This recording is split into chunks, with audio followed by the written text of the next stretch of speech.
दोस्तों बहुत कॉमनली ऐसा होता है कि आपको किसी प्रॉब्लम के लिए पेट का अल्ट्रासाउंड कराना पड़ा और अल्ट्रासाउंड में फिर क्या हुआ कि गॉल ब्लैडर में स्टोन निकल आया। अब आप घबरा गए कि क्या करना है। लोगों से बात की आपने, किसी ने आपको कुछ बताया, किसी ने आपको कुछ और बताया, फिर आप डॉक्टर के पास गए।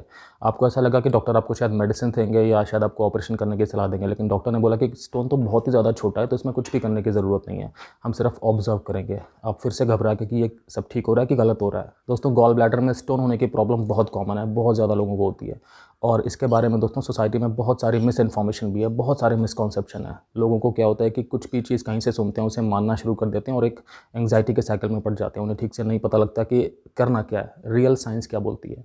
दोस्तों मैं इस वीडियो में क्लियर करूंगा आपको कि गॉल ब्लैडर स्टोन मतलब पित्ताशय की पत्थरी के बारे में कौन कौन सी इन्फॉर्मेशन है जो गलत है और सोसाइटी में बहुत प्रचलित है, बहुत फेमस है, ताकि आपको रियल फैक्ट पता हो, ताकि आप अपनी हेल्थ के बारे में जो है वो बिल्कुल सही सही डिसीजन ले सकें।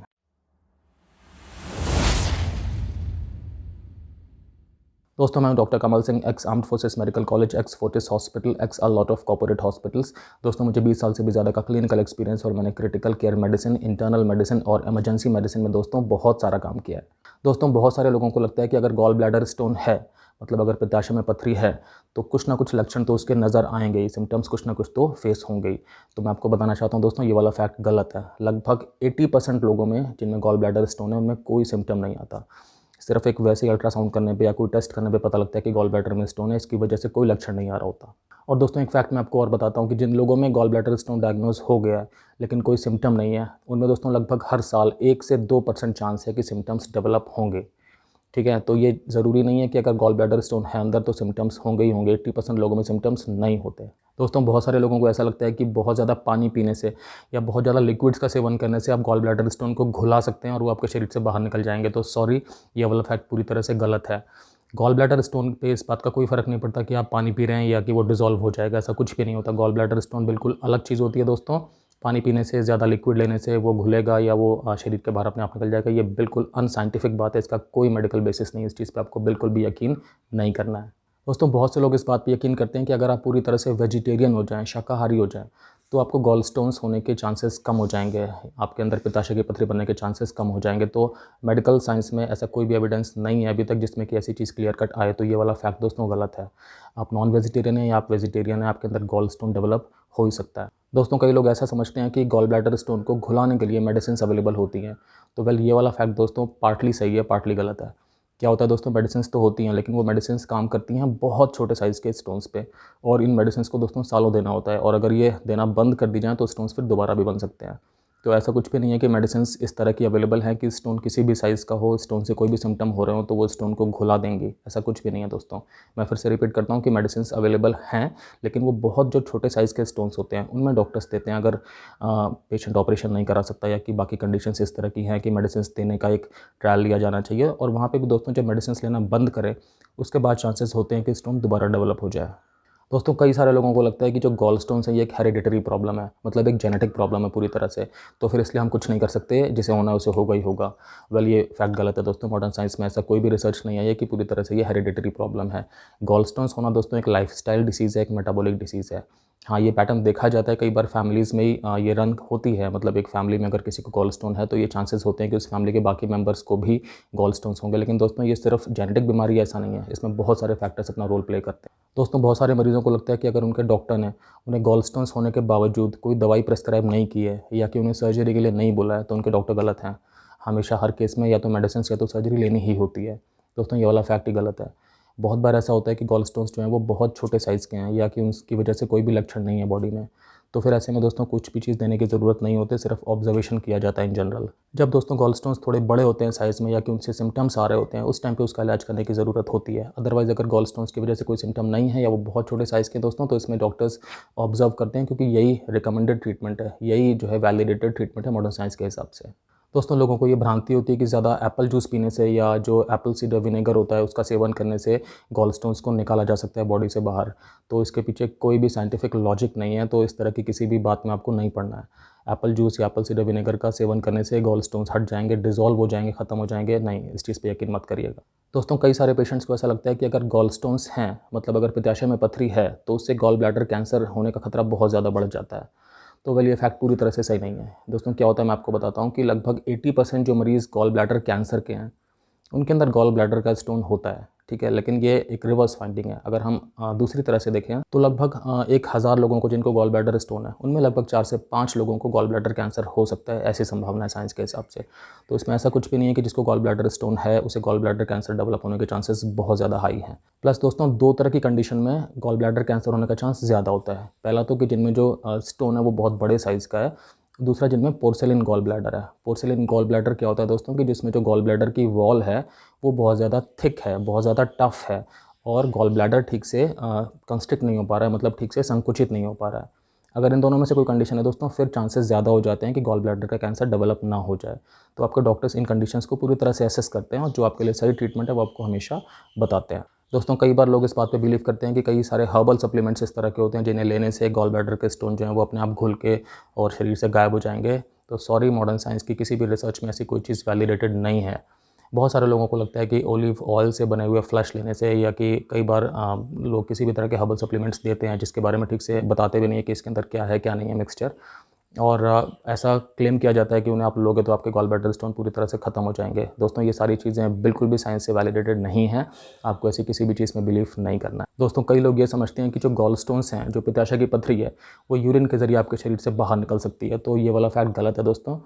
यूरिन का रास्ता अलग रास्ता है, गॉल स्टोन्स जो हैं वो अलग हैं। गॉल स्टोन्स आपके लीवर के नीचे होते हैं, गॉल ब्लैडर के अंदर होते हैं, और वो बिल्कुल डिफरेंट है, उनका यूरिन से कोई कनेक्शन नहीं होता। तो ये वाला फैक्ट गलत है कि गॉल स्टोन्स जो हैं वो यूरिन के ज़रिए कभी भी बाहर निकल सकते हैं।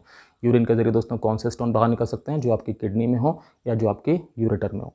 दोस्तों, अगर आपको ये वीडियो अच्छा लग रहा हो तो प्लीज़ लाइक कर दीजिएगा, और अगर आपने अभी तक सब्सक्राइब नहीं किया तो सब्सक्राइब भी कर दीजिएगा। दोस्तों, कई सारे लोगों के मन में ये वाली भ्रांति फैला दी जाती है कि अगर पित्ताशय की पथरी है तो उसमें पथरी निकालने की ज़रूरत है, सिर्फ पूरा पित्ताशय निकालने की ज़रूरत नहीं है। डॉक्टर्स ये एक गलत चीज़ कर रहे होते हैं।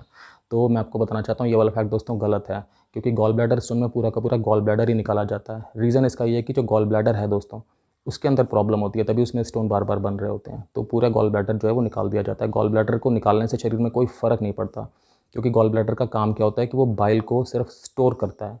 बाइल बनाने वाला काम, पित्त बनाने वाला काम लीवर का है, और वो काम प्रॉपर चल रहा होता है गॉल ब्लैडर निकालने के बाद भी। तो दोस्तों, पित्त का इस्तेमाल होता है फूड को डाइजेस्ट करने में, तो जो वो वाला फंक्शन है वो तो प्रॉपर चल ही रहा है गॉल ब्लैडर को निकालने के बाद भी। तो ऐसा कुछ भी नहीं है कि गॉल ब्लैडर अगर स्टोन है तो सिर्फ स्टोन को निकालने की कोशिश डॉक्टर्स को करनी चाहिए, गॉल ब्लैडर नहीं निकालना चाहिए, ऐसा कुछ भी नहीं है। इनफैक्ट अगर ऐसा किया भी जाए तो गॉल ब्लैडर में कई सारे तरह के कॉम्प्लिकेशंस होने के चांसेस लाइफ में आगे बढ़ जाते हैं। जॉन्डिस होने के चांस बढ़ जाते हैं, इन्फेक्शंस होने के चांस बढ़ जाते हैं, लाइफ थ्रेटनिंग कंडीशंस भी आ सकती हैं दोस्तों। तो प्रॉपर ट्रीटमेंट यही है कि अगर स्टोन की वजह से सिम्टम्स आ रहे हैं तो पूरा का पूरा गॉल ब्लैडर स्टोन्स के साथ साथ निकाल दिया जाए। कई सारे लोग दोस्तों ऐसा समझते हैं कि अगर गॉल ब्लैडर निकाल दिया गया है तो उसके बाद हम लाइफ में कभी भी कोई फैटी फूड नहीं खा सकते, कोई ऑयली फूड नहीं खा सकते। तो ये वाला फैक्ट गलत है दोस्तों। देखो, स्टार्टिंग में तो थोड़ा परहेज करना पड़ता है इन चीज़ों का, लेकिन कुछ हफ्ते होने के बाद फिर आप नॉर्मल खाना खा सकते हैं, क्योंकि फैट्स वगैरह जो हम खाते हैं वो उन्हें डाइजेस्ट करने के लिए बाइल की ज़रूरत होती है। तो बाइल तो लीवर बना ही रहा है, गॉल ब्लैडर का काम तो सिर्फ उस बाइल को स्टोर करना था। अब अगर स्टोर नहीं हो रहा है तो लीवर से डायरेक्ट सप्लाई आ रही है, तो कोई इशू नहीं है। आप जो भी खाना खा रहे हैं वो नॉर्मल हज़म हो रहा है। मतलब गॉल ब्लैडर कोई एंजाइम ऐसा अपने आप से नहीं बनाता, या कोई भी ऐसा केमिकल नहीं बनाता था जो कि वो हट गया तो अब वो चीज़ नहीं बनेगी, ऐसा कुछ भी नहीं है। गॉल ब्लैडर का काम सिर्फ और सिर्फ स्टोरेज का था। दोस्तों, कई बार लोग समझते हैं कि अगर गॉल ब्लैडर निकाल दिया गया है तो अब आप एक नॉर्मल लाइफ नहीं जी सकते, अब आपकी लाइफ एक डिपेंडेंट लाइफ हो गई। अब आपको बड़ा पर्टिकुलर खाना खाना पड़ेगा, अब आपको बड़ी पर्टिकुलर फिजिकल एक्टिविटी फॉलो करनी पड़ेगी, और अब आप एक तरह से डिपेंडेंट हो गए, आपके ऊपर बहुत सारे बंधन हो गए। तो ऐसा नहीं है। गॉल ब्लैडर की सर्जरी के बाद आप ठीक है, शुरुआत के कुछ हफ्ते तो होते हैं जिसमें कि आपको पूरी तरह से हील होना होता है, लेकिन उसके बाद आप बिल्कुल नॉर्मल जीवन जी सकते हैं, अपना नॉर्मल खाना पीना खा सकते हैं जो आप पहले खा रहे थे। इसमें ऐसा कुछ भी नहीं है कि आपको लाइफ में आगे अपने खाने पीने पे बहुत ज़्यादा ध्यान देना पड़ेगा, बहुत ज़्यादा चीज़ों का परहेज हो जाएगा। नथिंग, कुछ भी ऐसा नहीं है। अगर कभी ऐसा होता है कि आपको आगे किसी किस्म के सिम्टम आते हैं, सपोज़ आपको नौजिया हो रहा है या आपको वॉमिटिंग हो रही है, पेट में दर्द हो रहा है, तो वो दोस्तों एक अलग चीज़ है। उसका गॉल ब्लैडर के हटाने वाली सर्जरी से कोई मतलब नहीं है, और आप इन चीज़ों के लिए डॉक्टर के पास जाएंगे, डॉक्टर्स आपको असेस करेंगे, एग्जामिन करेंगे, और आपको सही सलाह देंगे, ट्रीटमेंट देंगे, और आप ठीक हो जाएंगे।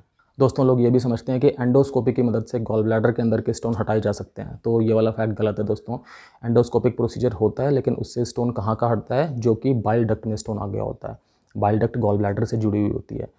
तो जब गॉल ब्लैडर के अंदर कोई छोटा स्टोन है वो निकल करके बाइल डक्ट में आ गया है, तो उसको एंडोस्कोपी से निकाला जा सकता है। जो गॉल ब्लैडर के अंदर स्टोन है दोस्तों, उनको नहीं निकाला जा सकता। ये बात हमें समझना इंपॉर्टेंट है।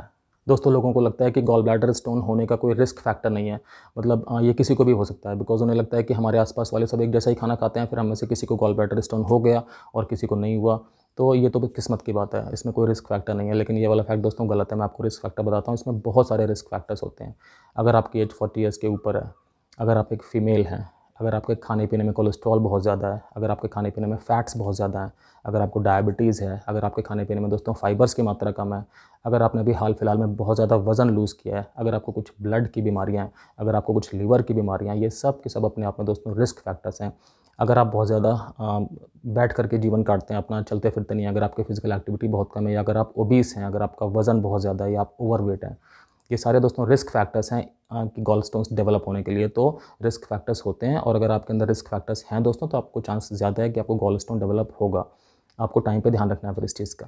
दोस्तों प्रेगनेंसी में भी चांसेस ज़्यादा हो जाते हैं कि गॉल ब्लैडर स्टोन डेवलप ना हो जाए। साथ साथ दोस्तों कुछ मेडिसिन्स भी होती हैं, फॉर एग्जांपल जो ओरल कॉन्ट्रासेप्टिव पिल्स होती हैं जिनके अंदर एस्ट्रोजन होता है, उनका सेवन करने से भी चांसेस थोड़ा ज़्यादा इंक्रीज़ हो जाते हैं कि गॉल ब्लैडर स्टोन डेवलप हो सकता है। तो रिस्क फैक्टर्स तो दोस्तों कई सारे हैं जो मैंने आपको बताए।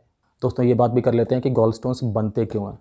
तो इसमें दोस्तों ब्रॉडली 4 कारण होते हैं। पहला कारण ये है कि अगर आप जो बाइल है आपका, उसके अंदर अगर कोलेस्ट्रॉल की मात्रा ज़्यादा है, तो दोस्तों ये कैसे हो सकता है कि आप ज़्यादा कोलेस्ट्रॉल का सेवन कर रहे हैं, तो जो बाइल के अंदर केमिकल्स होते हैं कोलेस्ट्रॉल को डिसॉल्व करने वाले, वो केमिकल्स काम कर रहे हैं, बट उसके बावजूद बाइल के अंदर कोलेस्ट्रॉल का अमाउंट ज़्यादा है। तो दोस्तों इसकी वजह से भी गॉल स्टोन डेवलप होते हैं। दोस्तों दूसरी चीज़ है कि अगर आपके बाइल के अंदर बिलिरुबिन का अमाउंट ज़्यादा है। बिलिरुबिन दोस्तों कहाँ से बनता है? जो हमारी रेड ब्लड सेल्स होती हैं, जब वो अपनी एज उनकी पूरी हो जाती है, तो उसके बाद वो डैमेज हो जाती हैं, डिस्ट्रॉय हो जाती हैं, उनके अंदर से बिलिरुबिन नाम का पिगमेंट निकलता है। तो दोस्तों अगर रेड ब्लड सेल्स ज़्यादा स्पीड से डैमेज हो रही हैं, या कि दोस्तों कुछ और किस्म की प्रॉब्लम्स हैं, लीवर की दिक्कतें हैं, लीवर सिरोसिस है, या कि बिलियरी ट्रैक्ट इन्फेक्शन है, मतलब जो बाइल का पूरा रास्ता होता है उसके अंदर कोई इन्फेक्शन हो गया है, या ब्लड के डिसऑर्डर्स हैं, तो चांसेस रहते हैं कि बिलिरुबिन का अमाउंट आपके बाइल में ज़्यादा होगा, जिसकी वजह से वो स्टोन बना सकता है। दोस्तों तीसरा पॉइंट है कि अगर आपके बाइल में जो बिलियरी सॉल्ट्स हैं, बाइल सॉल्ट्स हैं, उनका अमाउंट कम है। तो दोस्तों चौथा रीज़न है कि अगर आपका जो गॉल ब्लैडर है वो ठीक से संकुचित नहीं हो पाता, ठीक से कॉन्स्ट्रिक्ट नहीं होता, तो वो मतलब उसके अंदर जो बाइल इकट्ठा होता है, उस बाइल को वो खाली नहीं कर पाता। इसकी वजह से क्या होता है, उसके अंदर बाइल का कंसंट्रेशन बढ़ने लग जाता है और स्टोन बनने की टेंडेंसी भी बढ़ने लग जाती है।